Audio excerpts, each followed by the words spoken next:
everyone, my name is Steph, this is the Novelty Corner. Today I'm here filming a review of Nancy Business by R.W.R. MacDonald as part of the book release tour for this wonderful book. So thank you very much to Alan and Unwin for asking me to participate, and yeah, let's start talking about this recent release. So Nancy Business is the follow-up book to The Nancys, which I read and reviewed a couple of weeks ago, so I'll leave that linked on the screen for you.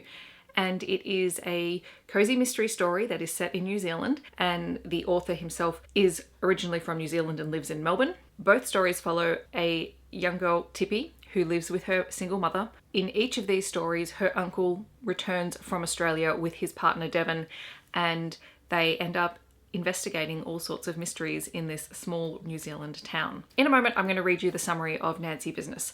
But what I did want to say is that you can read this as a standalone book if you really want to. I do think that it is worthwhile reading the Nancys beforehand because we meet all of the characters, we understand their relationships and how they interact with one another, and that does help to understand a couple of the things that happen in Nancy Business, but you could read it on its own and it would be perfectly fine as well. So really it comes down to whether you mind jumping into the middle of the series or you're a bit of a completionist. All right, so the summary for the book says, it's been 4 months since Tippy, Uncle Pike and Devon were together for Christmas. Now back for the first anniversary of Tippy's father's death, the Nancys are reformed when Riverstone is rocked by an early morning explosion that kills 3 people and destroys the town hall. A new case is born.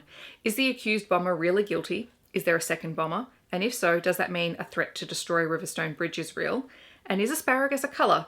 Once again, it is up to the Nancys to go against the flow and ignore police orders to get the truth. It's great to be back in Nancy Business again, but this time it's all different. Uncle Pike and Devon can't agree on anything, and Tippy is learning hard truths about the world and the people she loves the most. Can the Nancys stay together to do their best work and save the town, or will the killer strike again? When everyone is right, does that make you wrong? And can Tippy ever trust anyone again? So before I jump in and tell you some of the things that I really enjoyed about this book, I do want to mention that this book does have content warnings for suicide both on and off the page. It's mentioned as things that have happened in the past as well as things that happen in the present, and obviously being a cozy mystery, and we heard about the deaths of 3 people in the town hall bombing. There is death, there is the threat of more attacks, and there's also the aftermath, and also with characters who are dealing with some of the trauma from being some of the first responders at that event. So be aware of that going into it. All right, so what did I love about this book? I loved that it does have that cozy mystery feel. It's a small town.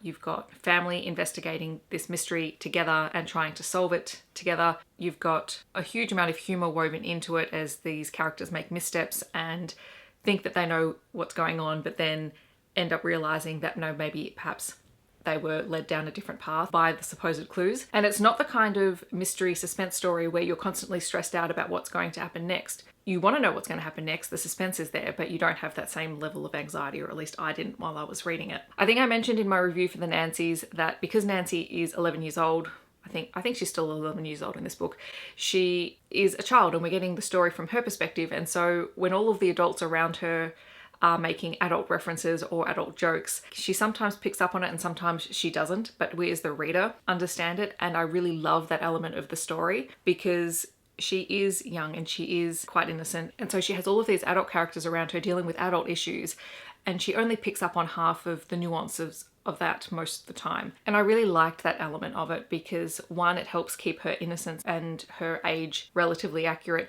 in the book, but it also gives us insight into these adult characters through the eyes of other people. That's something that I find really fascinating when reading books. The other thing that I really liked was how complicated the relationships were in this book. So Uncle Pike and Devon are having issues in this book, and they're real life relationship issues that people struggle with day to day, and there's no sugarcoating of them.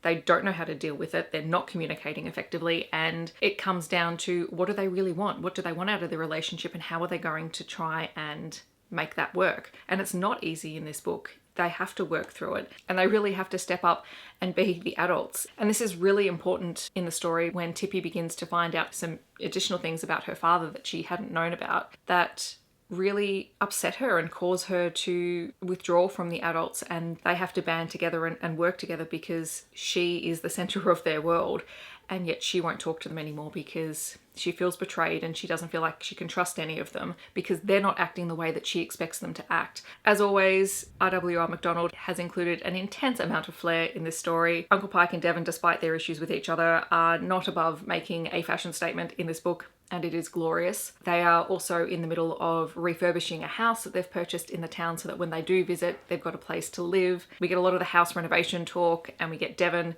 being his spectacular, demanding self as he's trying to set up this house the way that he expects it to come to life. And it was really funny, those scenes, and I really liked seeing them in the story. And another little thing, this will be the last little thing that I talked about that I really loved, was the way that each important emotional scene is punctuated by a song. And in this case, when Devon and Uncle Pike come back to town, they're staying in an Airbnb, and they discover that this place is very run down and not at all like it was advertised as, but there is a stack of CDs that are sitting in the house, and they take out one that I think is the best of the Cause, and I spent my childhood growing up listening to the Cause. I love them dearly. They end up putting this CD in the car as they're driving around, and every emotional scene as they get into the car is punctuated by one of the songs by The Cause. And because I know those songs so well, they fit exceptionally well for each scene. And it was just delightful seeing which one would pop up next.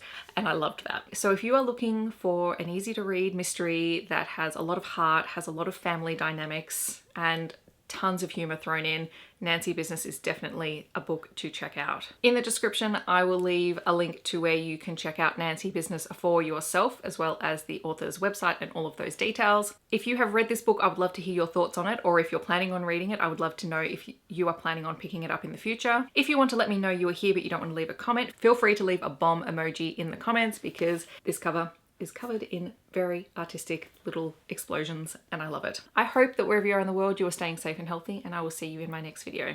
Thanks so much for watching. Bye everyone.